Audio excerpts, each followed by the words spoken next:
코인 금융은 미래 금융이에요. 이런 게 아니야. 이런 골드 쓰레기 같은 거는 이런 거는 박살 나야 되고요. 이런 게 가야 된다니까. 비트, 이더 이런 애들이 이 스테이블 코인 생태계를 해준다니까.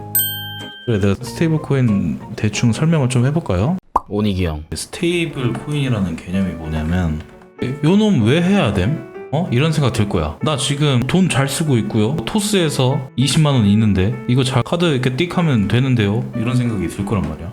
아주 자연스러운 생각이죠. 그런데 한번 생각을 해보면은 이제 카드도 쓰고요, 송금도 하고요, 입금, 출금, 매수, 그리고 빌리는 거 있죠. 대출 같은 거 있잖아. 과자 사고 과자 먹고 이런 거 말고 우리 금융 생활이 이런 거를 평소에 항상 하고 산단 말이에요. 그렇죠? 근데 이 모든 행위가 지금은 굉장히 생각보다 비용이 좀 많이 들고 시간도 오래 걸린다는 소리예요. 예? 진짜 그런가요? 왜죠?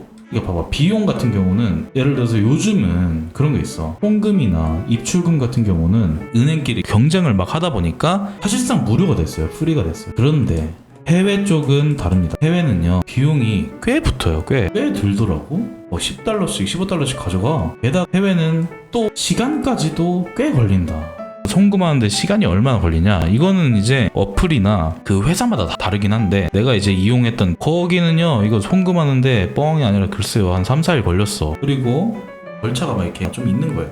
그리고 우리 주식 할 때, 주식 살 때도 시간도 있고 비용도 들어가지. 시간은 그냥 매수하면 매수되는 거 아니에요? 매도하면 그냥 바로 되긴 하던데요? 이걸 얘기를 하는 게 아니라 매수하고 매도하고 나서 데이 1, 데이 2 걸리고 막 이런 거 있잖아. 이런 것도 다 포함해서 얘기를 하는 거긴 합니다. 그리고 비용도 증권사마다 경쟁을 나름 한다고는 하지만 비용이 들어가죠. 그리고 자산, 특히 부동산에 매수하고 매도하는데 비용이 얼마나 많이 들어. 그렇지. 중개사 비용도 마찬가지고, 그리고 무슨 취득세 처리한다고 뭐 법무사 비용 들어가고요. 근데 그런 비용들이 좀 문제야.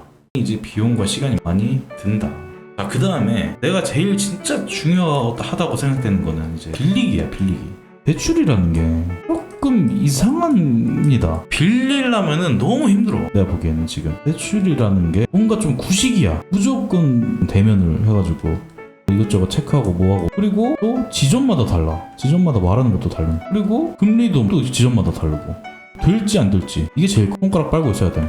그러니까 이게 내가 사업을 하든, 특히 부동산, 전세대출 같은 거, 이런 거 지금 일주일 안에 돼야 되는데 이게 될지 안 될지도 몰라. 장난쳐? 이게 말이 되냐고. 그래서 손가락 빨면서 불안하게 살아야 되냐 이거야. 이유가 다 있겠지. 뭐 안정성을 위해서, 그리고 여기 레버리지 그걸 조율하기 위해서 뭐 그 소득 증명도 해야 되고 어쩌고, 다 이유는 당연히 있겠지만 느끼기에 굉장히 느리고 구식이고 그렇다는 거예요. 그런데 스테이블 코인의 시대가 온다? 그러면은 내가 보기에는요, 우리가 보통 빌리기 하면 은행 대 개인으로 보잖아. 너 대출 받았어? 그러면은 그 사실 주어는 생략됐지만 주어는 무조건 은행이란 말이야. 그렇죠? 근데 이게 스테이블 코인의 시대가 열린다? 그러면은요, 개인과 개인의 대출의 시대가 열릴 수가 있다라는 거야. 아니 그러면 이게 사채지, 이게 뭐냐, 이게 말이 되냐, 이게 가능하겠냐, 이런 얘기를 하는데요. 아니야, 가능해. 왜 가능하냐. 내가 이런 걸 할 수가 있는 거예요. 내가 스테이블, 스코라고 줄일게. 스코 뭐 10,000원어치 가지고 있는 거야. 스코 10,000원에다가 내가 여기다가 태그를 붙여버리는 거죠. 10일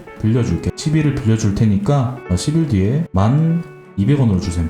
이라는 태그를 스코에다 붙일 수가 있는 거야. 이거를 시장에다 내는 거예요. 시장에다가 이걸 파는 거야. 이거 자체를 팔아버리는 거예요. 그러면은 돈 필요한 개인이 사는 거야. 그냥 온라인에서 무슨 아이템 거래하듯이 사는 거예요, 진짜로. 이런 게 가능해진다. 이게 스테이블 코인의 금융의 어떤 풍성해진다고 해야 될까? 지금은 이런 거, 야 형이 힘들어서 그런데 10,000원만 빌려주라. 10,000원 빌려주고 다음에 내내 안 갚다가 한 1년 뒤에 10,000원 갚고 뭐 이런 식이잖아. 개개인끼리 거래를 하면은. 이게 무슨 거래야. 거래는 사실은 봐봐, 생각해봐. 어떤 형이 나한테 오니가 여기 나 100,000원만 빌려주라. 그러면은 뭘 해야 되냐면, 원래는 10,000원을 빌려주면서 언제 갚을 거고, 그리고 그동안 금리 몇 %를 적용해서 원금과 금리를 이날에 받는다라는 차용증을 원래 써야 돼. 원래 그게 정상이에요. 근데 안 그러잖아. 특히 소액이면 소액일수록 더 안 그러잖아요. 그러니까 이게 개개인의 금융이라는 게 되게 뭐랄까요, 좀 야매야. 지금 완전 야매야. 그런데 그런 야매를 스테이블로 해결을 해버릴 수가 있다라는 거야. 형 10만 언제 갚아? 야 너는 돈 받으려고 전화하냐? 뭐 이런 그런 미친 짓 안 한다는 거지. 이 사람은 스테이블 코인 시장 가가지고 이걸 사면 돼. 이걸 매수하면 돼. 이런 식으로 할 수가 있다라는 거예요. 물론 나 안 갚아 배째 이러면은 다 압수를 해야 되니까 이 담보를 누가 한다 이런 애들이 좀 해주겠다라는 거예요. 그러니까 봐봐 이게 뭔 소리냐면은 이게 좀 어렵긴 하다 그죠? 이 사람이 오니기 형이야. 이 사람은 동네 형이야. 그냥 오니기 형이 스테이블 코인 10만원어치를 가지고 있는 거라고 생각을 해봐. 근데 내가 이거 빌려주고 이자 좀 먹고 싶은데 라는 판단을 한 거야 오니기가. 그래서 시장에다 내놓은 거지. 이 스테이블 코인 10만원을 시장에 내놨지. 근데 태그를 단 거야. 10일 빌려줄 테니까 뭐 10일 뒤에 10만 2천원으로 돌려주셈 이라는 태그를 단 거예요. 근데 동네 형이 그 시장에 나온 이거를 본 거야. 그래서 샀어. 그럼 얘는 10만원이 생겼잖아. 대신에 10만원어치 이 사람이 가지고 있는 자산이 담보로 자동으로 잡힌다라는 거예요. 그러면은 얘가 10만원짜리 빌려준다라는 걸 사는 순간 이 중에 그거랑 비슷한 가치의 그게 담보로 딱 잡힌다는 거예요. 띠링 하면서 띠링 담보가 되었습니다. 당신은 10만 2천원을 못 갚을 시 요거를 강제 매도해서 이 사람한테 줄 겁니다. 그래서 이 사람은 이제 여기 시장에서 산 그 10만원을 쓰고 기간이 지나면은 알아서 뭐 팔든 아니면 어디서 구해든 해가지고 10만 2천원을 자동이라는 말이 참 중요합니다. 자동으로 이 친구한테 넘어가게 되어 있다. 우리가 보통 돈을 갚는다 그러면 되게 골치 아프단 말이야. 어떻게 받아? 요즘 그거 봤어? 길거리에 많이 보이잖아요. 떼먹힌 돈 받아드립니다 해가지고 그런 거 많이 보잖아. 그런 것도 할 필요 없이 그냥 자동 갚기. 그런 불필요하고 비싸고 번거롭고 이직거리 할 필요 없이 그냥 자동 갚기가 된다는 거지. 맞아요. 어떻게 보면 개인이 작은 은행이 될 수가 있는 거예요. 사실 지금도 개인이 작은 은행 비슷하게는 할 수는 있으나 너무 힘들고 비싸고 그리고 어떤 사건이 터질지도 모르고 하여튼 그렇다는 거잖아. 그래서 이런 거를 할 수 있는 시스템이 한다는 게 이제 이더리움 이런 거라니까. 그렇대. 그러니까 이더리움 사고 비트코인 사고 하는 거예요. 그러니까 모든 자산을 코인화를 만들어 가지고 우리가 이게 소규모로도 개개인끼리 신용 있게 거래를 할 수 있게 된다라는 그런 개념인 거야. 은행이 없어질 것이냐? 그렇진 않겠죠. 없어진다기보다는 바뀐다고 봐야 돼.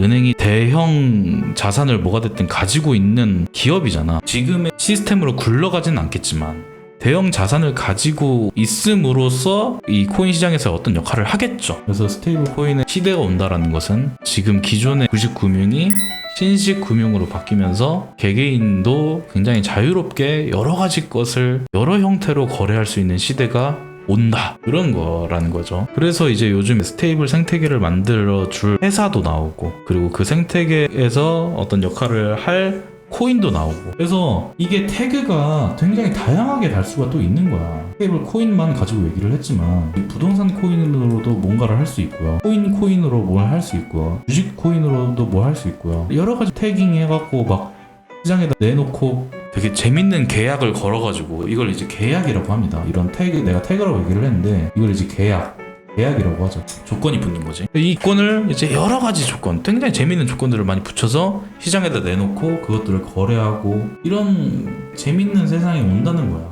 나는 온다고 봐요. 이런 시대가. 이게 시대가 언제 올지는 모르지. 근데 하여튼 온다고 봐. 그러니까 이걸 산 거예요. 그래서 이더리움이 그런 역할을 한대. 코인 생태계에서 자기가 스마트 컨트랙트인가 자동으로 계약서 써주고 그리고 담보 잡아주고 그리고 그걸 유지하는 시스템 그런 거를 진심으로 진짜 생각을 하고 만들었더만 이 개발자 미친놈이. 그러니까 야 이놈은 대단하다 하고 이제 산 거죠. 그리고 비트코인은 이제 좀 많이 속성이 다르기는 하죠. 사실상 얘는 디지털 속에서의 최우선 안전 자산으로서의 역할을 한다고 봐야지. 그러니까 디지털 세계의 의미라고 보는 거야. 그러니까 디지털 세계에서도 이것저것 비쌌다가 쌌다가 비쌌다가 쌌다가 뭐 이럴 거 아니야. 근데 총량이 정해져 있고 희소성도 있고 거래도 잘 되고 이럴 만한 게 뭐가 있나, 신용할 만한 게 뭐가 있나 했더니 비트코인이네. 그렇다는 거죠. 그래서 이제 비트코인도 이제 코인 시대가 온다면은 굉장히 큰 주축이 되지 않을까 하는 그런 의미입니다. 그러니까 잘 해봐라. 올라라.